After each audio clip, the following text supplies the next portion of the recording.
نحمده ونصلي على رسوله الكريم اما بعد فاعوذ بالله من الشیطان الرجیم بسم اللہ الرحمن الرحیم۔ سورۃ البقرہ رکوع 5 آیہ مبارکہ 40 تا 46 کی تشریح و تفسیر۔ یا بنی اسرائیل اذکروا نعمتی التی انعمت علیکم، اے بنی اسرائیل یاد کرو میرے ان احسانات کو جو میں نے تم پر نازل فرمائے۔ اس سے پہلے آپ رکوع 3 کے آغاز میں پڑھ چکے ہیں۔ اللہ تعالیٰ نے یا ایھا الناس کہہ کے پوری انسانیت کو اپنی اطاعت و بندگی کا حکم دیا تھا۔ اب یہاں پہ خاص طور پر بنی اسرائیل کو خطاب کیا جا رہا ہے، کیونکہ اللہ کی بہترین امت ہونے اور انبیاء کی اولاد ہونے کی وجہ سے ان کا ذکر کہ یہ نبی صلی اللہ علیہ وسلم پر سب سے پہلے ایمان لاتے۔ یہ خطاب کبھی تو ان کو ان نعمتوں کے یاد کرانے کے لیے ہے جو اللہ تعالیٰ نے ان کو عطا کیں، اور کبھی ان بدعمالیوں پر ہے جو ان سے سرزد ہوئیں ڈانٹ ڈپٹ پلانے کے لیے، اور کبھی ان سزاؤں کے متعلق ہے جو ان کی نافرمانیوں کی وجہ سے اللہ تعالیٰ کی طرف سے انہیں سہنا پڑی۔ یہاں آیت 40 سے 147 تک یعنی کہ دوسرے پارے کے آغاز تک ان کی تاریخ کی 10 بدعمالیوں، 10 اللہ تعالیٰ کی ان پر عطا ہونے والی نعمتوں اور انہیں ان کی نافرمانیوں پر 10 دی جانے والی سزاؤں کا ذکر ہے۔ اسرائیل یعقوب علیہ السلام کا لقب یا دوسرا نام تھا۔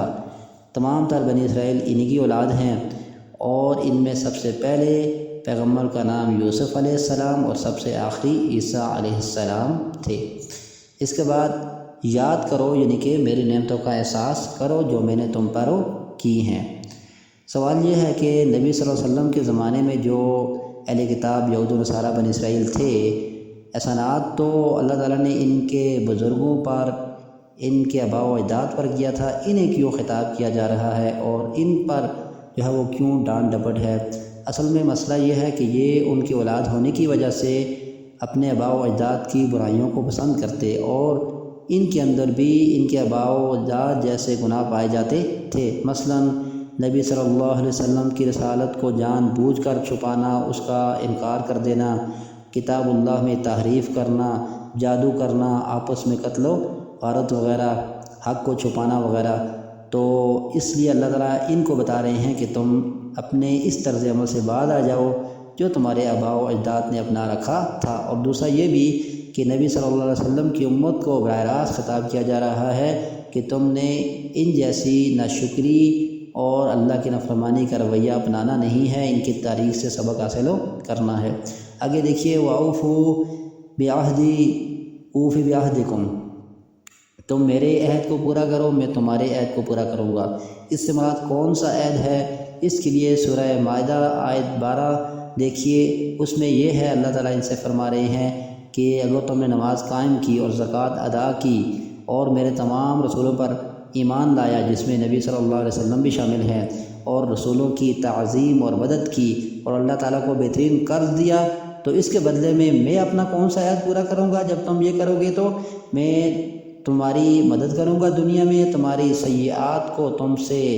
رفع کر دوں گا اور آخرت میں تمہیں جنت عطا کروں گا۔ یہ سورہ مائدہ آیت 12 میں وضاحت ملتی ہے۔ تو تم میرے عہد کو پورا کرو میں تم سے کیے ہوئے عہد کو پورا کروں گا، اور صرف مجھ ہی سے ڈرتے رہنا، یعنی جب میری اطاعت کا معاملہ آئے تو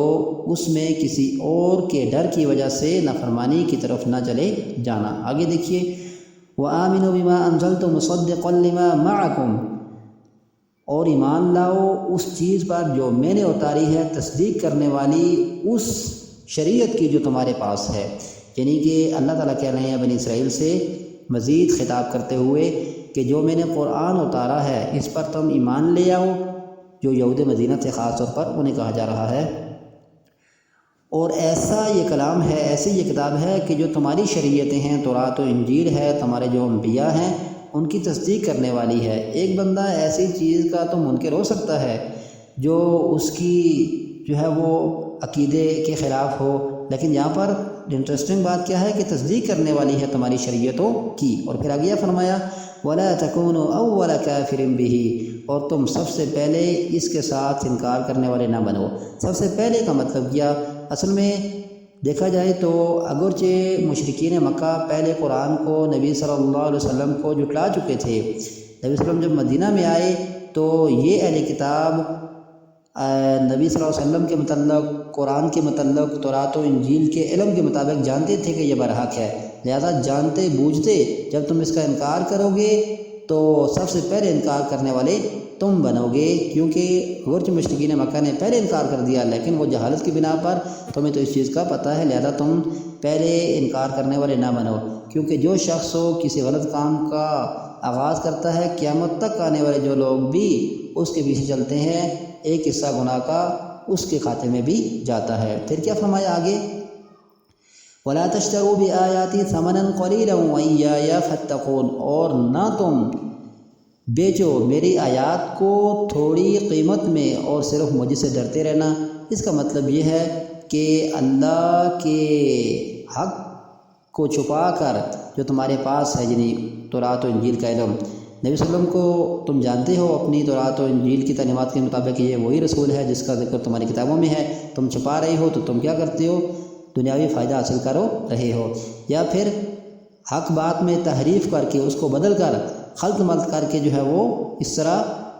میری آیات کو تھوڑی قیمت میں نہ بیچو، یا پھر یہ بھی ہے کہ رشوت لے کر یا کسی اور دنیاوی فائدے کے لیے، عہدہ و منصب یا کسی اور لالچ کے لیے غلط فتوے لوگوں کو مت دو، اور مجھ سے ڈرتے رہو، یعنی جب میرا ڈر تمہارے دل میں آ جائے گا تو ہر وہ ڈر تمہارے دل سے نکل جائے گا جو تمہیں میری نافرمانی پر وہ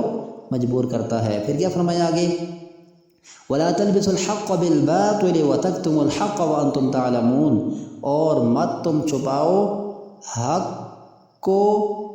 اس حال میں کہ تم جانتے بوجھتے ہو، اور حق کو باطل کے ساتھ بھی نہ ملاؤ۔ یہ حق کو باطل کے ساتھ اس طرح ملاتے کہ حلال کو حرام اور حرام کو حلال ٹھہراتے، جس طرح جائز قرار دیتے، جو اللہ نے صحیح قرار دیا اس کو غلط، اور جو اللہ نے غلط قرار دیا اس کو صحیح قرار دیتے، اور نبی صلی اللہ علیہ وسلم اور دین اسلام اور قرآن کی احقانیت کو چھپاتے باوجود اس کے کہ اس کو جانتے۔ یہاں ایک سوال پیدا ہوتا ہے وَلَا تَشْتَرُوا بِآيَاتِي ثَمَنًا قَلِيلًا کے مطلب کہ کیا دین اسلام کا جو ہے وہ نشر و اشاعت اور درس و تدریس، علم و تعلیم پر اجرت لینا کیسا ہے؟ تو یہاں پر بخاری کی ایک روایت ہے، آپ صلی اللہ علیہ وسلم نے فرمایا ان حق ما اخذتم علیہ کتاب اللہ، بے شک وہ بہترین اجرت ہے جو تم اللہ تعالیٰ کی کتاب سے حاصل کرو، یعنی کہ لوگوں کو سکھا کر سب سے بہترین محنت اور اجرت قرار دیا گیا اس کو۔ یہ روایت نمبر 5737 ہے بخاری میں، اور اسی طرح بخاری ہی میں روایت نمبر 5149 ہے، آپ صلی اللہ علیہ وسلم نے ایک صحابی سے اس کی بیوی کا نکاح محض اس حق مہر کی عوض کرایا کہ وہ اپنی بیوی کو چند آیات جو ہے وہ قرآن کریم کی وہ سکھا دے گا، قرآن کی اس کو تعلیم دے گا، چند آیات کے بدلے بطور حق مہر اس کی شادی جو ہے وہ اس صحابی سے کرا دی آپ صلی اللہ علیہ وسلم نے۔ اسے کیا معلوم ہوا کہ یہ بالکل جائز اور نہایت پاکیزہ قرآن کریم کی تعلیم اور درس و تدریس پر لی جانے والی اجرت ہے، کیونکہ اللہ تعالیٰ کا دین اس سے جو ہے وہ پنپتا ہے اور پھیلتا ہے، ترقی کرتا ہے۔ آگے دیکھیے ان کو وہی عہد یاد دلایا جا رہا ہے جس کا اب ہم پیچھے ذکر کر کے آئے ہیں کہ وہ سورہ مائدہ آیت 12 میں ہے وَأَقِيمُوا الصَّلَاةَ وَآتُوا الزَّكَاةَ وَارْكَعُوا مَعَ الرَّاكِعِينَ، اور نماز قائم کرو اور زکوٰۃ ادا کرو اور رکوع کرو رکوع کرنے والوں کے ساتھ۔ نماز کے قیام اور زکوٰۃ کی ادائیگی کی بات تو ہو چکی ہے، اب یہاں پر نماز باجماعت کا حکم دیا جا رہا ہے وَارْكَعُوا مَعَ الرَّاكِعِينَ۔ تو نماز باجماعت کتنی اہم ہے؟ نبی صلی اللہ علیہ وسلم نے فرمایا، بخاری کے اندر یہ روایت 644 نمبر پر ہے کہ میں چاہتا ہوں کہ کسی کو حکم دوں تو وہ ایندھن جمع کرے، پھر اذان کے لیے حکم دوں کسی کو تو وہ اذان کہے، پھر امامت کے لیے کسی کو کھڑا کروں تو وہ لوگوں کو نماز پڑھائے، پھر میں ان لوگوں کے گھروں کو جا کر جلا دوں جو بغیر کسی عذر کے مسجد میں نماز کے لیے نہیں آتے ان کے گھروں سمیت ان کو جلا ڈالوں۔ اسی طرح یہ سنن ابن ماجہ کی روایت نمبر 793 ہے۔ آپ صلی اللہ علیہ وسلم نے فرمایا جو شخص نماز کے لیے اذان سنے اور پھر بغیر کسی شرعی عذر کے مسجد میں نہ آئے تو اس کی کوئی نماز نہیں ہے۔ پھر آگے فرمایا اتأمرون الناس بالبر وتنسون انفسکم وانتم تتلون الکتاب افلا تعقلون، کیا علماء یہود تم عوام کو تو حکم دیتے ہو نیکی کرنے کا اور تم خود بھول جاتے ہو اپنے آپ کو، حالانکہ تم اللہ کی کتاب پڑھتے ہو، کیا پھر تم سمجھتے نہیں، عقل سے کام نہیں لیتے؟ اس کا مطلب یہ ہے، عبداللہ بن عباس فرماتے ہیں کہ وہ لوگوں کو کہتے کہ تورات کی تعلیمات پر چلو، یعنی علماء یہود اپنی عوام کو تورات پر عمل کرنے کا حکم دیتے اور تورات میں جو نبی صلی اللہ علیہ وسلم کے متعلق لکھا ہے خود اس پر ایمان نہ لاتے، نبی صلی اللہ علیہ وسلم کو رسول نہ مانتے، تو اس پر ان کو سمجھایا گیا کہ تم کرتے کیا ہو اور جو ہے وہ لوگوں کو کیا کہتے ہو۔ اور قتادہ جو ایک مفسر ہیں فرماتے ہیں کہ اس کا مطلب یہ ہے کہ خود تو وہ غلط کام کرتے اور لوگوں کو نیکی کی طرف بلاتے، اور اس کے متعلق بھی آپ کو بتایا کہ انتہائی سخت روایت ہے۔ آپ صلی اللہ علیہ وسلم نے فرمایا، یہ بھی بخاری کے اندر روایت آتی ہے 3267 نمبر پر، آپ علیہ السلام نے فرمایا کہ وہ شخص جو دنیا میں لوگوں کو بھلائی کا حکم دیتا تھا اور خود اس کے خلاف کرتا تھا، یعنی اس کے قول و فعل میں تضاد تھا، اسے بلایا جائے گا اور جہنم میں ڈال دیا جائے گا، یہاں تک کہ اس کی آنتیں کٹ کر جو ہے وہ جہنم میں ڈھیر ہو جائیں گی، اور وہ اس طرح ان کے گرد چکر لگائے گا جیسے گدھا جو ہے وہ کسی چیز کے گرد گھومتا ہے، چکر لگاتا ہے۔ پھر تمام تر جہنمی اس کے گرد اکٹھے ہو جائیں گے اور کہیں گے تو ہمیں بھلائی کا حکم دیتا تھا اور برائی سے روکتا تھا، تو یہ کیا ہے آج تیرا عشر؟ وہ کہے گا کہ میں خود تو کہتا تھا لیکن خود کرتا اس کے خلاف تھا۔ تو یہ انتہائی سنگین عمل ہے کہ بندہ خود بد عمل ہو اور لوگوں کو بلائے۔ اس کا مطلب یہ نہیں کہ جو ہے وہ لوگوں کو بلانا چھوڑ دے، بلکہ بلانے کا تو الگ معاملہ ہے لیکن ساتھ عمل نہ کرے علم ہونے کے باوجود، اصل میں ڈانٹ اس پر ہے۔ فرمایا کیا بس تم عقل سے کام نہیں لیتے، کتاب پڑھتے اور کیا رہے ہو؟ پھر آگے دیکھیے وَاسْتَعِينُوا بِالصَّبْرِ وَالصَّلَاةِ وَإِنَّهَا لَكَبِيرَةٌ إِلَّا عَلَى الْخَاشِعِينَ،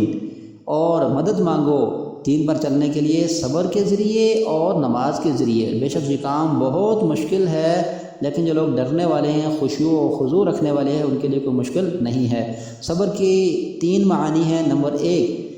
جو بھی آپ کو مصائب آئیں، خواہ دین یا دنیا کے معاملے میں، آپ ان پر نگیٹو ریئیکشن سے خود کو محفوظ رکھیں، بچائیں۔ نمبر 2 یہ کہ اللہ تعالیٰ کی اطاعت پر ہر حال میں ڈٹے رہیں، ثابت قدمی دکھائیں۔ اور نمبر 3 کہ جو اللہ تعالیٰ نے کام ناجائز ٹھہرائے، جن چیزوں سے منع کیا، ان سے رکنے پر خود کو اچھی طرح کنٹرول کر کے رکھیں، خود کو جما کر رکھیں تاکہ برائیوں کا ارتکاب نہ ہو۔ اور صلاۃ کے متعلق آپ کو پتہ ہے نبی صلی اللہ علیہ وسلم نے فرمایا، ابو داؤد کی روایت ہے، بلکہ آپ صلی اللہ علیہ وسلم کا یہ عمل تھا کہ جب آپ کو کوئی بھی مصیبت ہوتی تو آپ صلاۃ حاجت پڑھتے اور اس طرح اللہ تعالیٰ سے مدد مانگتے۔ فرمایا یہ کام مشکل ہے لیکن ڈرنے والوں پر مشکل نہیں ہے۔ اور آگے دیکھیے آخری آیت میں الذین یظنون انہم ملاقو ربہم وانہم الیہ راجعون، وہ لوگ جو ڈرنے والے ہیں ان کے لیے یہ کام مشکل نہیں ہے۔ کون ہیں وہ لوگ؟ جو یقین رکھتے ہیں کہ وہ اپنے رب سے ملنے والے ہیں، اور ان کو یقین کیوں نہ ہو، وہ ایسے ہی اپنے رب کی طرف لوٹ کر جانے والے ہیں۔ تو 2 خصوصیات جن لوگوں کے اندر ہیں ان کو نماز اور صبر سے مدد ملے گا، استقامت حاصل ہوگی۔ ایک وہ جو کیا کرتے ہیں، خشیت رکھتے ہیں، اللہ کا خوف، اور دوسرا وہ جو آخرت کا یقین کرتے ہیں، وَبِالْآخِرَةِ هُمْ يُوقِنُونَ، جیسے وضاحت کی گئی۔ اور وہ یقین کیوں نہ کریں، انہیں لوٹ کر جانا ہی اللہ تعالیٰ کی طرف ہے، تو پھر ظاہر سی بات ہے انہیں یقین تو کرنا ہی ہے۔ تو یہ تھا مختصر جو ہے وہ تعارف اس رکوع کا، جو ہم نے انتہائی اختصار کے ساتھ بیان کیا۔